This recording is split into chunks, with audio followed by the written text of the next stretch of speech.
Good morning, ladies and gentlemen. And we have friends from Taiwan media and also friends from Asian media. Welcome to Taiwan. And of course, today is the press conference for The Mummy. And everybody has been following all the trailers, all the news, and everybody's excited. And I'm excited. My name is Ellen Chu, and I'm hosting today's event with Chu Eileen. I'm so happy because usually I never see all of the media like so on time for a press conference. But today we see that everyone is on time, and we are here looking forward to hear about what's going on with all of our actors, directors, and about The Mummy. And so with no further ado, I would like to welcome the director and the cast to come upon the stage. Ladies and gentlemen, welcome our director, Mr. Alex Kurtzman! Woo! Okay, and playing the role of the archaeologist, the beautiful Miss Annabelle Wallace! Woo!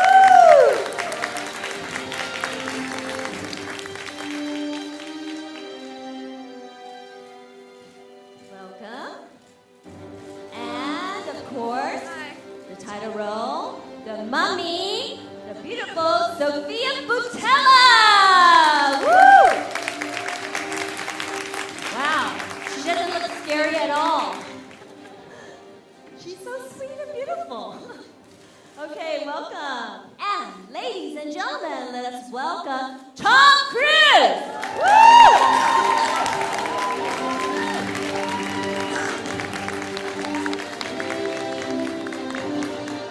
Welcome to Taiwan. All right. Hello, look at everyone, so excited.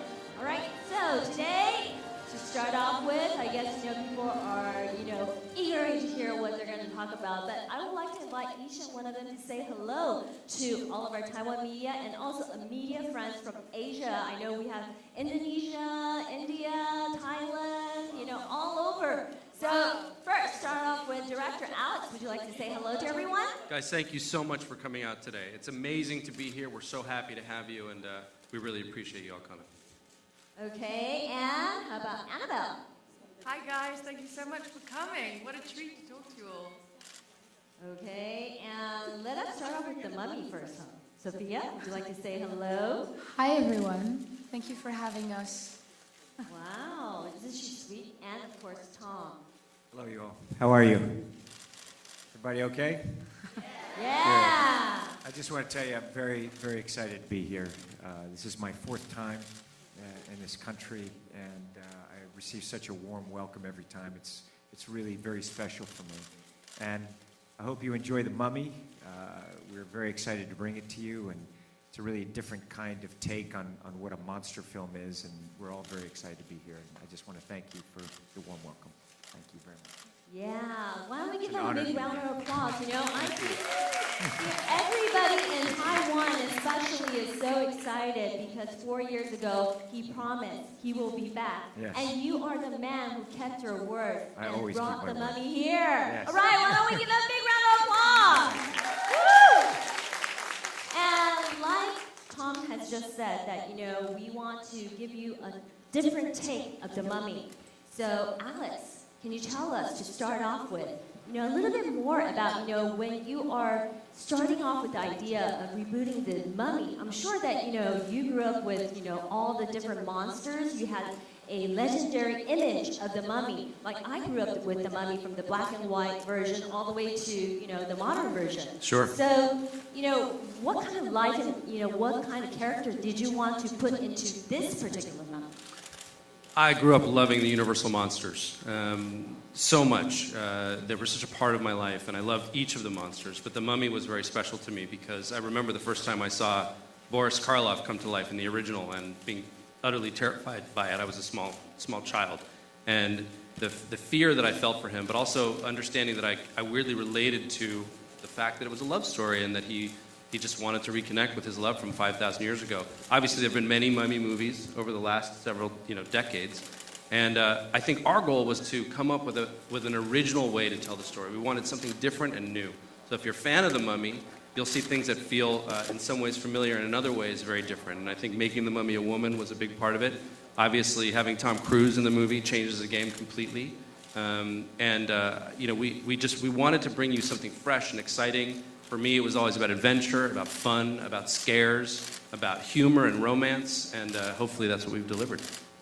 Yeah, but I heard that, when you thought about the female mummy, which is the most unique part of this story, the mummy, this time around, and you thought about Sophia right away. Right away. She is the chosen one, right? She was the one, and here's the thing. I don't know if you guys saw Kingsman or if you've seen her dance for Nike or for Madonna or for Michael Jackson. She's unbelievable. I mean, she's like an Olympic athlete when it comes to dancing, but far more than that, Sophia carries her soul in her eyes. And I knew that no matter how much prosthetic or CGI was involved in the movie, you would always feel the performance coming through, and you would connect to her character. And so she was the only one.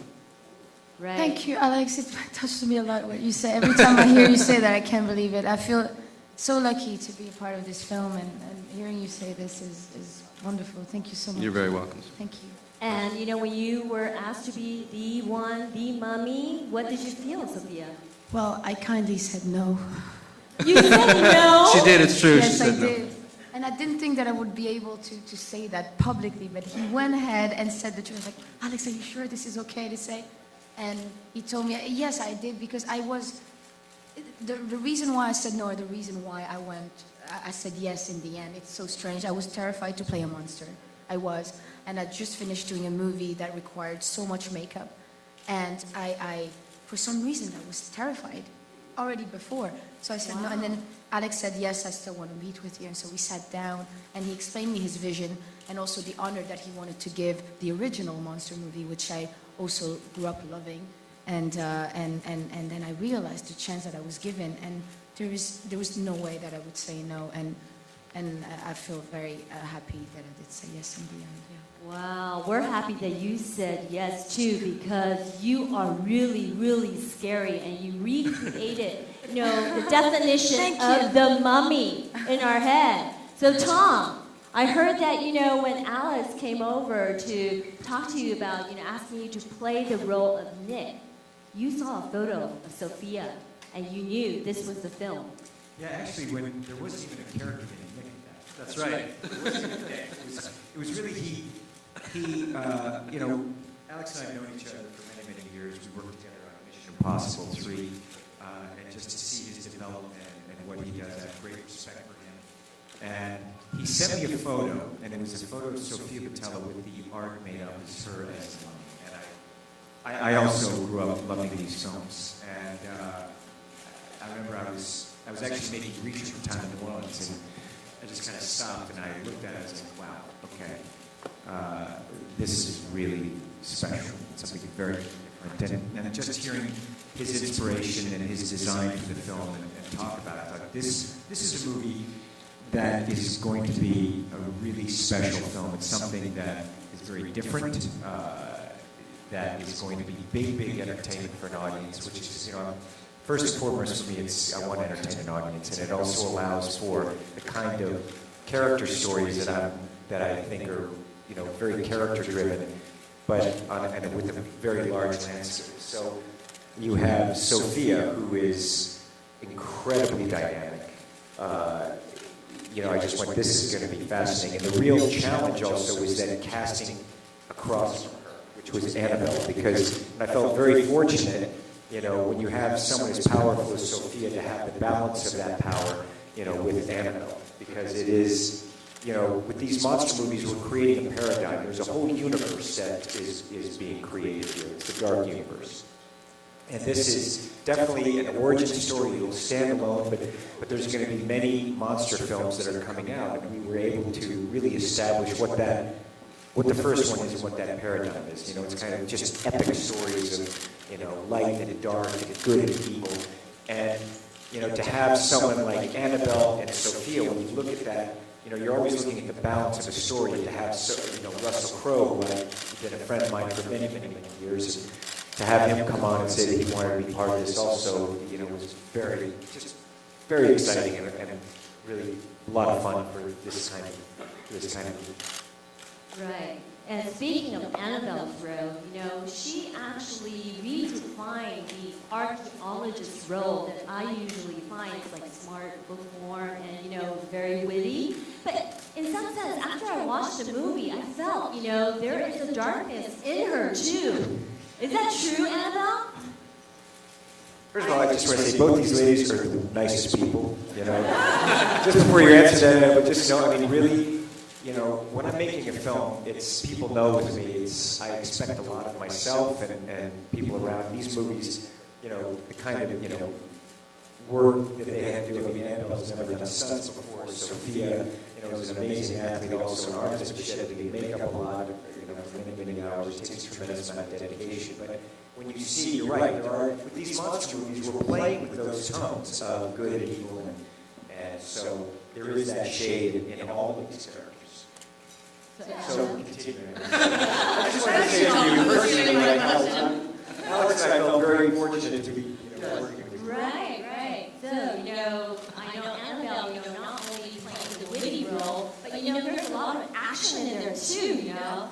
And was that by peer pressure, or, you know, you were excited to do all of the stunt yourself too? I was very excited to do all my own stunts, and you know, I'm an incredibly competitive person, and especially when I got the chance to do something for Tom, I was very adamant that I could do whatever he did.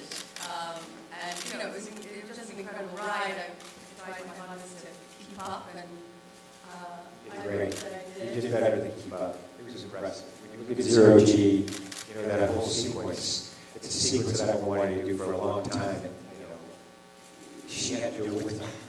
And it wouldn't have worked if it wasn't her there with me doing it, so I was really impressed. Yeah, and I think when you work at, you know, people at the level of Tom and his wonderful team, you feel very safe in that environment, you feel very confident going into that environment, and you know, where else to... Still, it was very dangerous.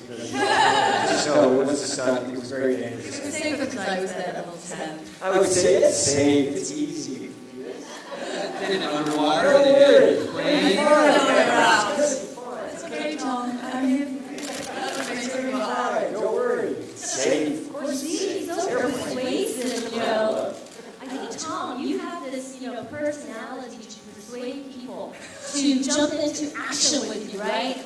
I mean, I've heard that on the set of Zero Gravity, it took 64 takes, 2 days to film that. And, you know, there was a footnote, vomiting everywhere. Is that true? There is something incredible about Tom in that he can convince you to do anything.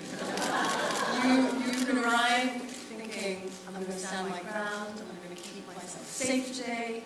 And then when he arrives, and he looks at you and goes, hey, so I have this idea.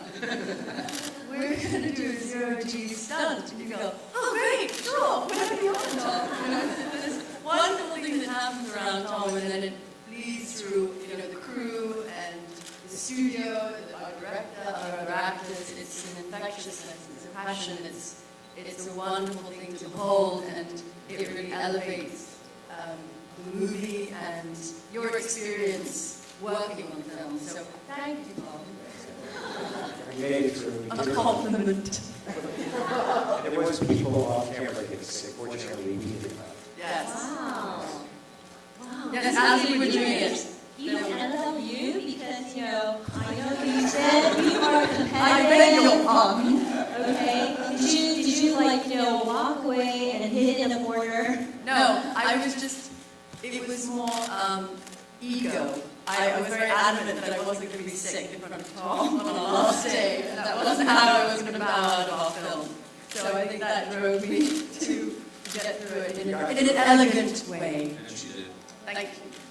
Wow. Others that were not able to, you know, save themselves. Yes, we were doing the Retain sequence. their right. Yes, we were doing the sequence, and as we were doing it behind camera, we had a crew with sick bags, and they were gently floating.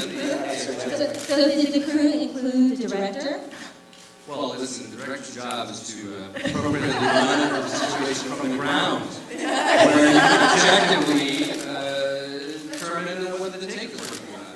It's really when you understand your worth as an actor. You you know, when the producers and the director are on the ground, and then they send you up into the unknown. No, I have a pre-existing condition called being a wimp. So, but it was great. No, actually, they would go up and they would do this for 2 hours, and they'd come back and look at the footage, and we'd say, "This is working really well." It was important for you to have an exterior viewpoint. Exactly. I had to maintain my directorial objectivity. That's it. Exactly.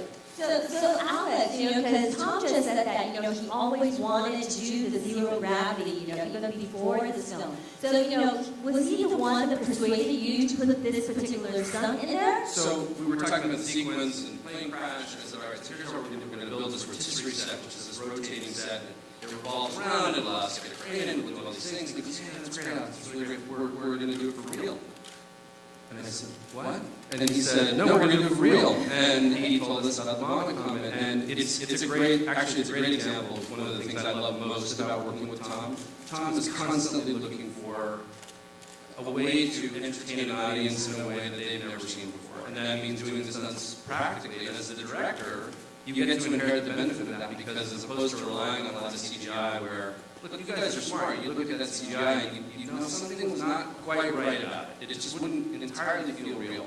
And to have actors who are dedicated to making it so believable, it makes your job easier, but the whole idea was to make it an experience that you'd never seen. And given how many movies Tom has made, to be able to constantly in every film say, what can I deliver this time? People haven't seen, it's pretty amazing. It takes a lot of, physical energy, watching Tom's film. He's been running and running and running and jumping and everywhere. And always thinking about these, very, very extreme stunts to be performed, So what is your next stunt that you have in mind?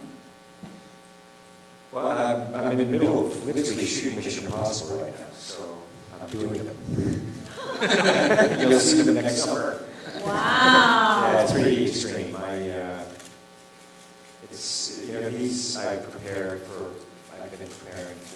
been thinking about it for about 10 years, and I've been preparing pretty intensely for about almost 2 years. Wow, so you do a lot of preparation to prepare yourself physically and mentally. No, everything. I mean, when you look at this movie, from top to bottom, the kind of action that we have in film, I prepare all the time. I'm always pushing myself.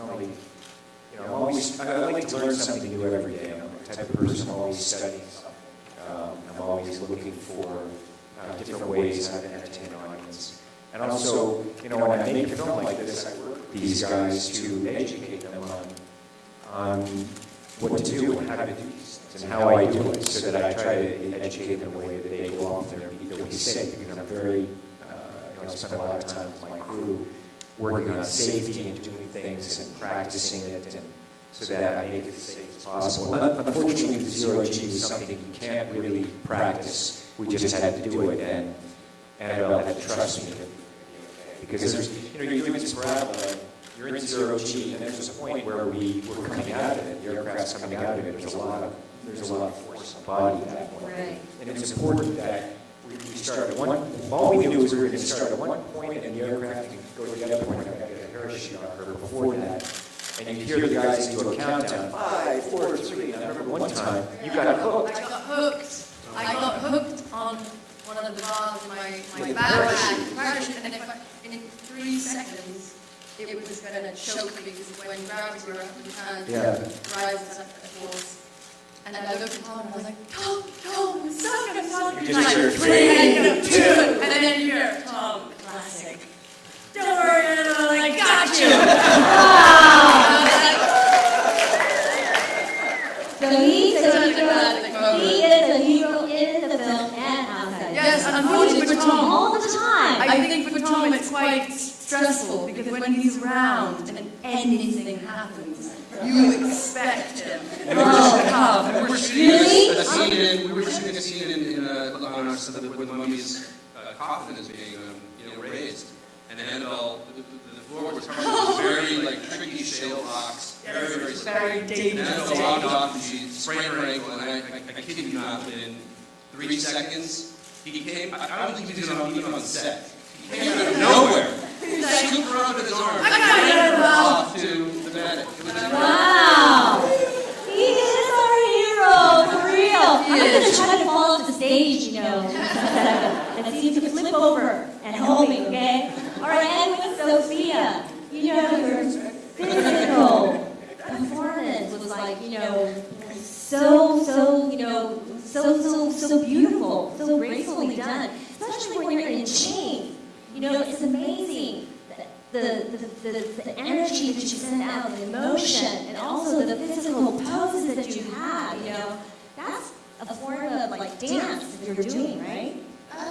Yeah, I mean, it's definitely body awareness, and it is physical, definitely.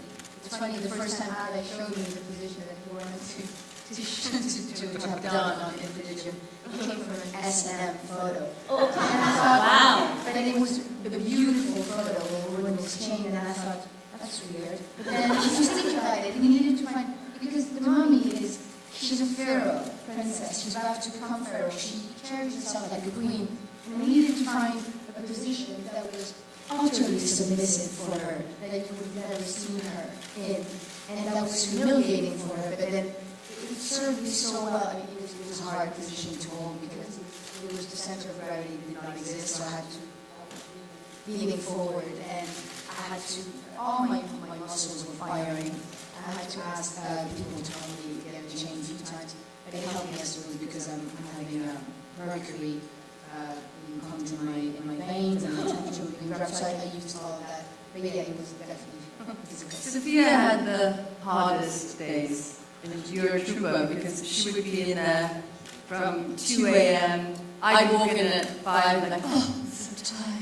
And then I'd see her across the makeup chair and I'd be very, very quiet from that point. But she worked incredibly hard and she's an amazing presence. And, yeah, But she's you know, awesome. there was no other way to do that. I mean, at first it is long hours spent in the makeup chair, but then I needed to feel that way. I needed people, like how I saw how people looked at me was really interesting. It gave me that sort of power. And then it's interesting, people wouldn't recognize me if I came on set without my makeup.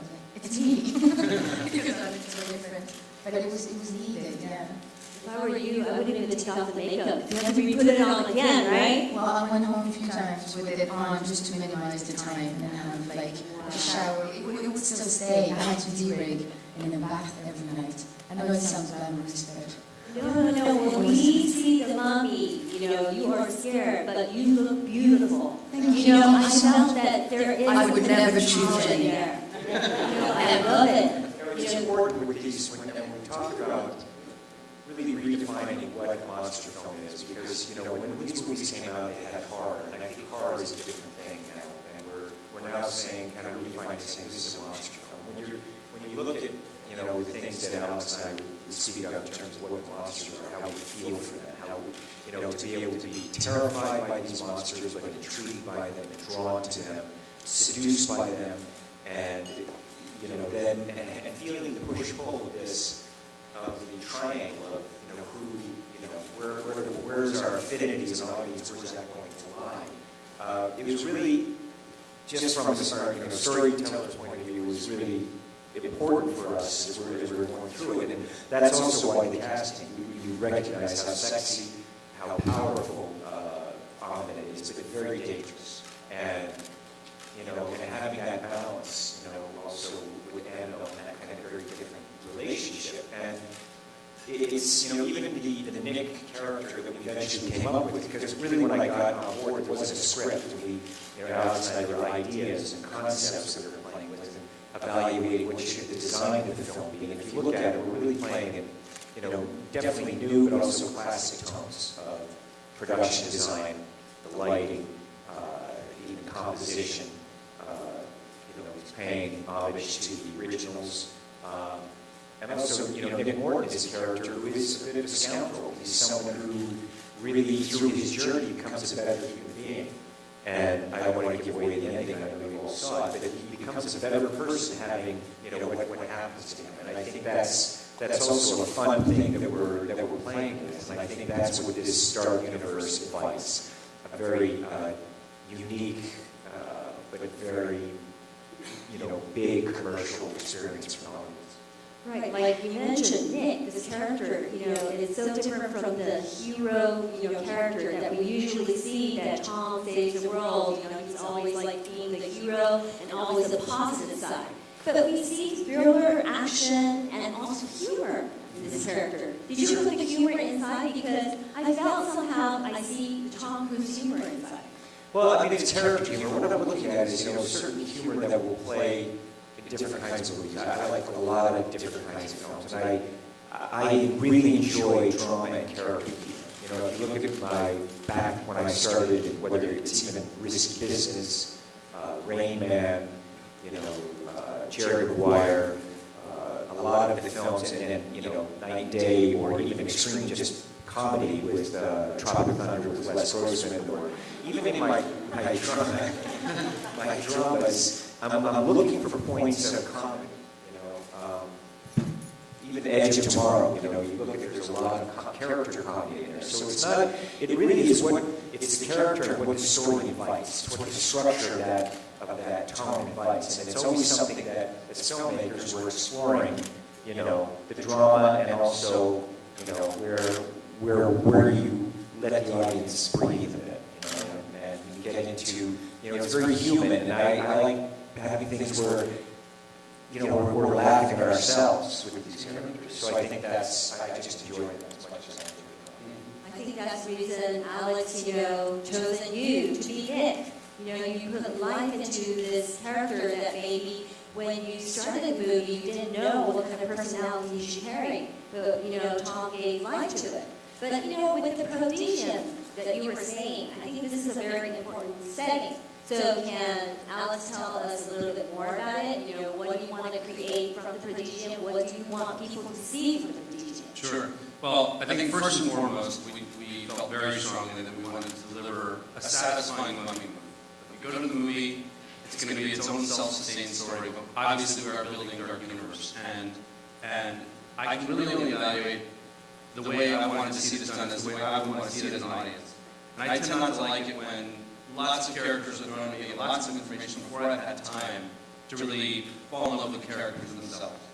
And so we knew Prodigium was something we talked about quite a bit in the development of the story, but we knew that Prodigium was going to be a big part of the story, and that we loved the idea that one of the things that makes this movie original and unique is that the mummy exists in a larger world of gods and monsters. And that Nick, who's really us in the experience of the movie, has his eyes open to the reality that monsters exist all around us, and in fact have for a very long time. And in thinking about it and thinking about who could be the best voice for our introduction into that world, we came to the idea that Dr. Jekyll actually had a very organic reason to be in the story, because he is a man who, like Nick, is struggling between the two sides of himself. He's both good and evil. He's trying to decide which side he wants to live in. And he, in a way, becomes a real mirror to Tom's character. And that gave us, as storytellers, a very organic reason to put him in the story, as opposed to slamming two monsters together and hoping, that it would work.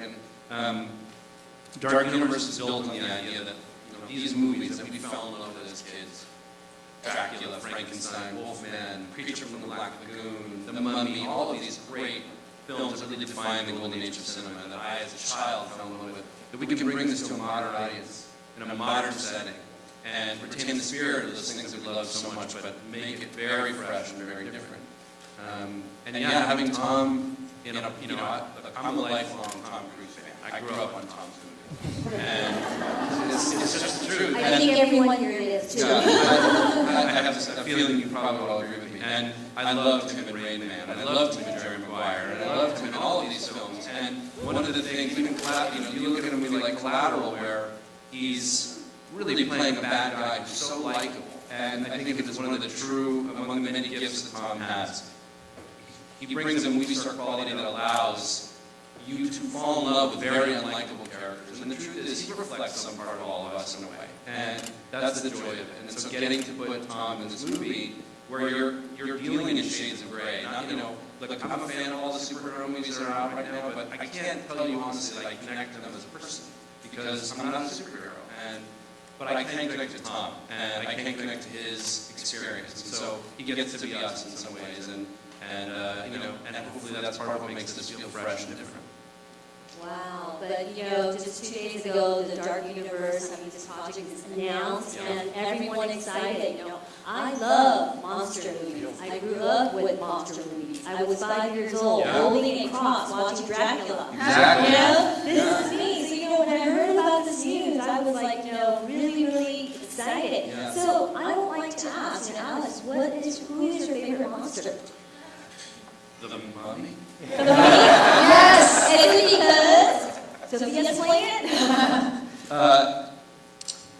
I loved The Mummy growing up as a kid, and I remember watching Boris Karloff come to life for the first time and being terrified by how slowly he moved and the beauty of the makeup and the character and how, you know, those actors who were the movie stars of their time utterly embodied the characters that they played and brought us into that reality, brought us into the romance and the texture and all the things that Tom was referring to. I think that if you look at, I could go, honestly, I could go on and on about each monster movie because I love them all so much. But I Spent a lot of time talking about it. a lot of time. You have Analyzing the hours. shots, the lighting. Yeah, beautiful, beautiful. And you'll see some of that reflected. I mean, if you look at the original Karloff movie, the shots of his eyes and the way he would hypnotize, I just stole those shots and gave them to Sophia, you know. And you know, there's a dagger prominently involved in the Karloff movie that plays a significant part. So this is really our way of saying we love these monster movies, and we want to give them respect, pay homage to them, and bring something different to the table. So, Annabelle, who's your favorite monster? Well, I have to say the Mummy right but I'm the same, you know, I grew up watching monster movies and cartoons, and it's something that's so entrenched in my cinematic experience and the stories that are carried from generation to generation. And to be a part of a reimagining of a dark universe of that world is just incredible, because it's really part of who I am today, you know, and they inspired such a conflict within myself. You know, I remember watching Frankenstein and feeling so much heart and empathy, but then fear and confusion about what I was supposed to feel in that moment. And I think when that you allow an audience to feel that way, it really adds to their cinematic experience. And so I just think that all of them really, I just love how it plays on your moral compass. They each have their own personality, you know. Yeah. Like, you know, you can fall in love with these monsters. So, Tom, your answer's not the Mummy, right? It's the Mummy. You know, I like so many. You know, I don't have a particular thing. I do. What was fun about this was taking it, really imbuing what I want to see as well. We talked about creating something that has adventure. It also has the drama and the scares, and also the humor. And I do like taking something that is dramatic and playing with the structure and getting to the point where we're getting really good character acts. I know when I'm watching a film and I'm invested in it, and I'm just so enjoying the nuances of character, and I think that's very proud of what we accomplished with that. Because, when Alex did a great job directing, Russell Crowe, we had a blast. That fight sequence with Russell Crowe, we had a really good time doing that. Also, we were like little kids tossing each other around. I heard you guys really fought. Yeah, we went for it. We really went for it. It's like you have to do it, and it was a lot of fun. He was badly bruised. How about you? I don't know if he was badly bruised. I mean, when you're doing stuff like that, you get a little bruised when you're doing stuff. It wasn't too bad. Wow, but sure, the chemistry was like great. But with Sophia, like you said, when you heard the Mummy, you were scared, right? So I assume that you didn't really, enjoy watching any of the monsters when you were growing up. No, I did. I grew up, I swear, I grew up watching them when I was like a broken record. That all the time, and everybody's saying it. My parents love movies, and they made me watch really obscure sort of films that when I was a kid, I did not want to watch because I just wanted to watch cartoon. But they gave me such a movie culture. And these were the first monster movies ever made. I think the first Frankenstein was Hunchback of Notre Dame was the first movie Universal ever made. What's the date? The Hunchback of Notre Dame. Was it? Because I thought, wasn't it like a silent one with Frankenstein? A silent one. It's a silent one. Silent movie. Yes, the first was silent. Yes. And I remember seeing that and being, like, people used to be terrified by these films back then, and now bringing it back here now, it's just amazing. And Alex's vision and his dedication towards the material and towards the story of these films and their history and bringing them back now, I think is phenomenal. And like he was saying also, that you can relate to a character like Nick, which is so beautifully done, and then you can also relate to all these monsters, even though they're monsters, they have, and I think that's beautiful. You can see it back then, and you can see it now even in the Mummy.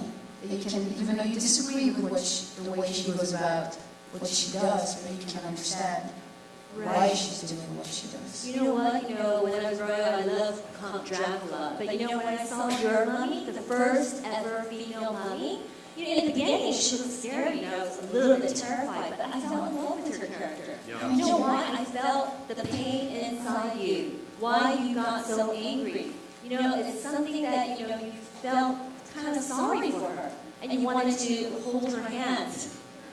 But that's what's so beautiful, being on set with Tom and Alex and finding all these colors that will not victimize the character, that will not make her weak. It's still strong, but still, there's a very fine line. You can fall very easily in some sort of either cliche or thing that had been done before. And I could not have done it without them, honestly. It was we all worked and came up with that end result. I'm so proud of it. Right, and Alex, I think you are very, very lucky to be able to work with the best actor and actresses and team behind the scenes. Working with them, how did It's it only his feel? second film he's directed, so this was a very tough time for us. So did a great job. Thank you, Tom. Good. Thank you. A lot of pressure. Right, so Alex, tell us, it's a lot of pressure, I know. You're working with the best, okay? Like you said, you grew up watching Tom Cruise's film, right? So, you must have felt that, you got to do the right thing. Yes. We were working, so he knows how I work. I mean, we had so much fun audition. Yeah. And the thing is that a lot of people feel that there's a script and then you go shoot the script. I mean, that would be a great world.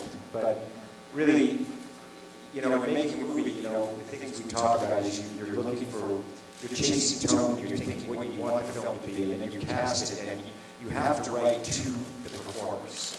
Meaning, you really look at what their talent is and try to write to their greatest strengths and things that are the most entertaining that you find, and then really celebrate their talent. And I think Alex does that beautifully. You also have to be willing, in making a film, to see and admit when things are not quite working the way, and really seize the moments and find things that are working and keep strengthening that. And sometimes it takes a lot of courage, particularly on a very big movie where things are, moving very fast.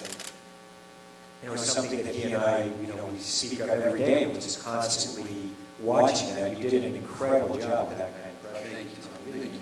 Thank you. Well, I think, first of all, yes. It's very humbling to be given the opportunity to make a movie of this scale with people like Tom and Sophia, Russell, Jake.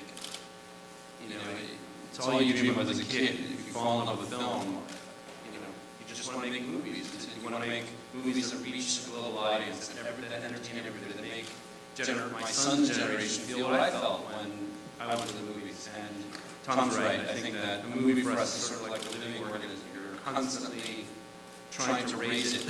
You're constantly trying to figure out how to get the best from it and how to make it the most entertaining. And, a filmmaker I admire very much once gave me the advice, you have to be so prepared that you're willing to throw it all away in the moment for something better. And that really is true. I think you have to be open to the miracles that show themselves every day, the surprises, the spontaneity, the things you don't expect. And that's the fun of the experience. Is there pressure? Yeah, of course there's pressure. And there's nothing like directing a movie of the size of Tom to define your relationship to pressure very quickly. But I think in some ways you have to tune it out. you can't think about it. It's so overwhelming in a way that you just have to say, all right, I remember what it was like to be that kid in that movie theater. That's what I'm trying to make people feel. Yeah, How do I get back to that? When we're working, anytime, I mean, everything that I really feel is true, and I tell people, I say, pressure is a privilege. Anytime we're going, it's like, pressure is a privilege. Here we go, let's have some fun with this, man, you know? Pressure will push Pressure you. is a privilege. You know? Yeah. And actually, what I think he was part of what he's saying is that there's a certain thing that emerges in that situation that you would not otherwise be thinking of if you had all the time in the world. It forces your brain to go to an extreme that you might not otherwise come to. And it's a really interesting thing to experience that, because creatively it opens doors that you may not have known were there. Right, and it opened the door of the dark universe. So, I guess a lot of people here are really excited, like, how come she gets to ask all the questions? Hey, okay, I'm going to open up now for people to ask questions, but we have translation, simultaneous translation headset here, just in case our cast and director needs it. And of course, any question? Wow, good students, raising hands, okay. And please introduce yourself first.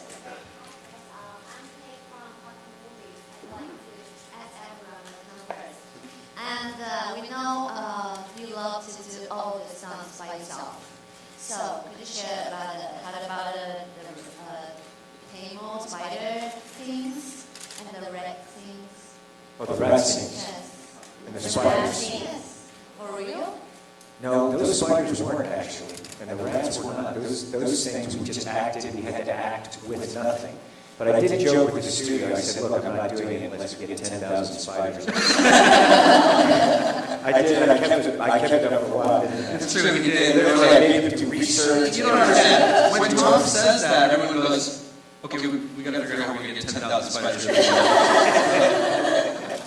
It's like, I know, really, I'm not doing this at 10,000 spiders. Animal things, it's like, will the spiders come, the temperature, they're all going to die, they're all going to die in 24 hours. You are so adventurous. You're willing to be filming with so many spiders crawling over you? I was teasing. And for others, what's the best parts and the worst parts to work with Tom Cruise? Best and the worst. Yes, Sophia? The worst. Yes. Or do you want The worst part about working with Tom Cruise is when it's over. Because you don't want it to be over.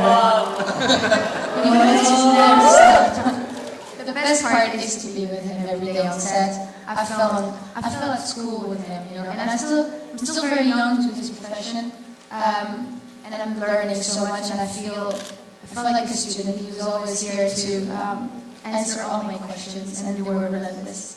And he taught me a lot about everything. The first time I was on set with him, he was figuring out the frame, and I was just staring at him. Watching the way he works, and how he communicates with people, and how he collectively comes up with something that completely makes sense. But he was telling them, no, guys, this is a comedic frame, and what we're trying to do is like, what is a comedic frame? And I realized how much I did not know, which made me utterly quiet, not because I felt shy, but because I felt like a sponge absorbing every single thing that was being said. And it took me a while before I started asking questions. He encouraged me. He said, whatever you need, ask me. And then every time I had a moment, I did so. Thanks, Tom. Wow. How about Annabelle? There's only good. I mean, Are you into her? No? I mean, he's just incredible, really. You go to work every day and you learn and you are inspired, and he taught me that kindness and hard work, really gives you the career that you can be proud of. I think he inspired all our crew every day. There's really nothing but benefits from an environment in which Tom is in. And I think you'll all leave here today and you'll learn something that he inspired you, tell your friends. So really, it was just wonderful all around, and I feel very privileged.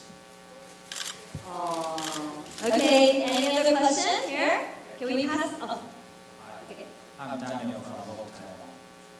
How are you? Hi. Hi, Dave. I have a question for all of you. Since Tom mentioned the pressure makes you there, and I wonder what makes you feel stressful the most when filming this movie?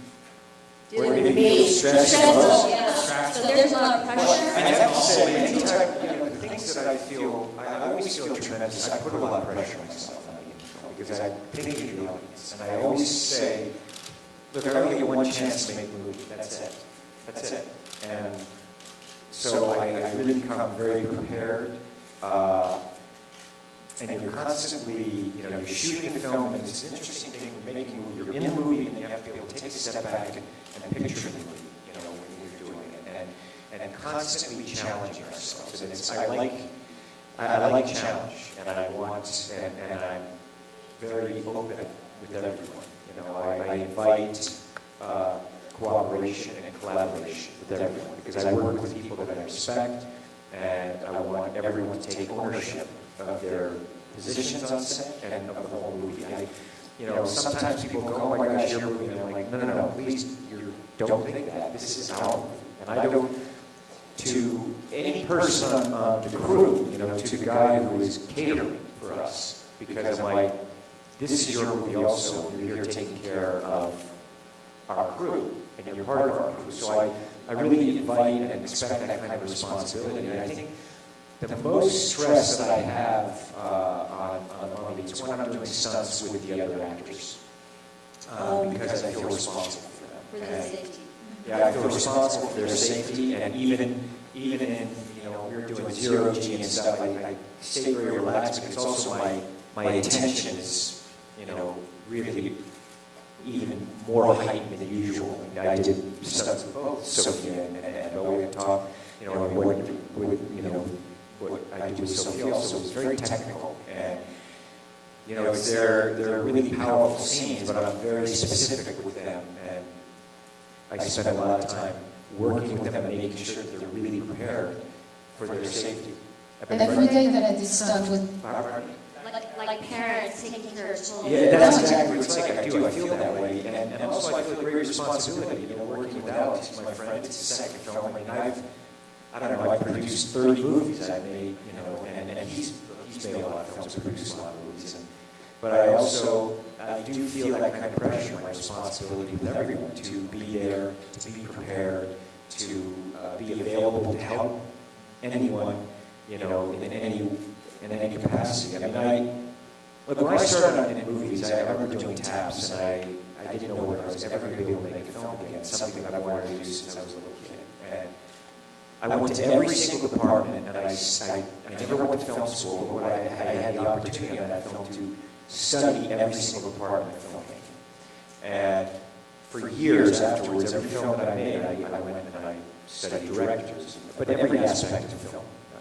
At that point, I was working with a great cinematographer, Owen Weisman, on taps, and I knew who he was because of the films that I'd seen. And so I've been the beneficiary of being able to work with some extraordinarily talented people whose names people wouldn't necessarily know, but so I've had that, and I do study film in every single department. I work on that, and I just want to be there to help them in the capacity that I can, to make the best possible film for the audience that we can.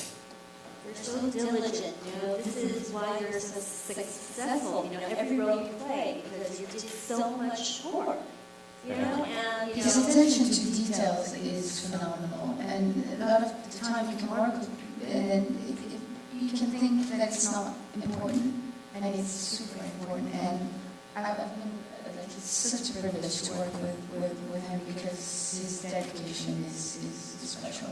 Right. So I understand that, because of, the way Tom is, I'm sure, just filming with him, you feel very calm and, safe. He's always there for you guys. Yeah, right? I want them to feel relaxed. During our war work, when we had to do in the Crusaders Chamber, first of all, he did all his stuff before me in the course of 3 days. And I always heard, like all of you guys, that he does his own stunts. But seeing him doing them and how accurate he is, how specific he is, to minimize, what it costs to your body, to minimize the risk of anything that could happen, was impressive. I had to tell him every evening how impressed I was. And that didn't, it was good because I got an example, and I got to observe, and then I had mine in the course of 2 days after him, and he was, even when he was in the shot, he was always with me. He checked how it was tight, he checked the screw, he checked the wire, he went to make sure the pillar was padded, and in the middle of all that, he was just giving me tips. At the end of the movie, he would come, he would be the first one there, asking me, okay, and he would just stare at me in my eyes, and I could see, like, it didn't matter that I said I was okay, he needed to see that I was actually okay, and it's true, like, you feel safe around him. And there's nothing that he wouldn't do that, like, that's what you make people want to do anything you go for. Like, if you decide, if you say yes, it must be right. It must be okay. That's why he is the chosen one. He is. He's It's a privilege to work with him, Wow, you guys are so lucky. So, we have one more lucky question. Okay, here. Why don't we give an Asia media friend? Okay, here. Can we have a microphone here? No. He didn't take the microphone. Over there. Okay. Hello, I'm Jim Marcory from the Philippines. Tom, you promised Taiwan that you'd be back in your back. When will you be back in the Philippines? Is there any chance? The fans are watching right now. Well, I'm back. I don't know, but I will come back. I will go to the Philippines. Nice. I will go to the Philippines. I don't have an exact date when I can go back, but I promise you I will go to the Philippines. Is there any way that maybe Dark Universe would be set in Southeast Asia, since it's all over? Funny you say that. Yeah, for sure. Why not? Yeah, absolutely. There'll be this universe is going to shoot all over the world. Definitely Southeast Asia, without question. All through different places in Asia. It is a global series that they're creating, and these are going to be big, adventurous films. Okay, and welcome, Philippines. Okay, well, due to our time restraint, are we allowed one more? Tom, you make the call. Okay, why don't we pick one? Okay, you pick, Annabelle. We'll do 2 more. Okay. Sorry, I just took She a... made the pitch. Hello, welcome to Taiwan on WPBS. I have a question about Tom.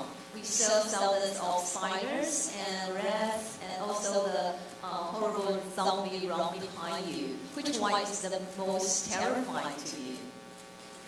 For me? Yes, spider, rats, or the mummy. Spiders, rats. There's not a lot of scares on cruise. I don't know if you noticed that. It was me. He's looking for thrill. Okay, one last one here. Okay. Hi, I'm Gino from Norway, Taiwan, and I was just wondering if you, the three of you really were an Egyptian deity, and you had the power to bring a person back to life, who would you want to resurrect? And Wow. It could be someone that you personally know, or you could get an historical figure. Oh, And if you had the ability to resurrect. What a big question. Who do you want to bring alive if you have the power? Frida Kahlo. Who? I'd like her to come back. Ooh. Frida Kahlo. Frida Kahlo. Frida Kahlo. I had a great, I love her very much. Okay. Well, we skip to Annabelle. I would bring back Nelson Mandela in his youth, a speaker of equality and freedom. I think that's a wonderful message to bring back. Mandela. Yes. Tom? That Tom.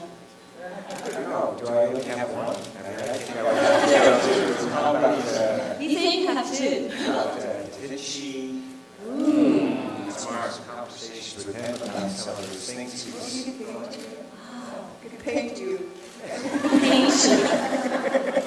How about Mozart, Beethoven also? Yes. Corona's watch. Yeah,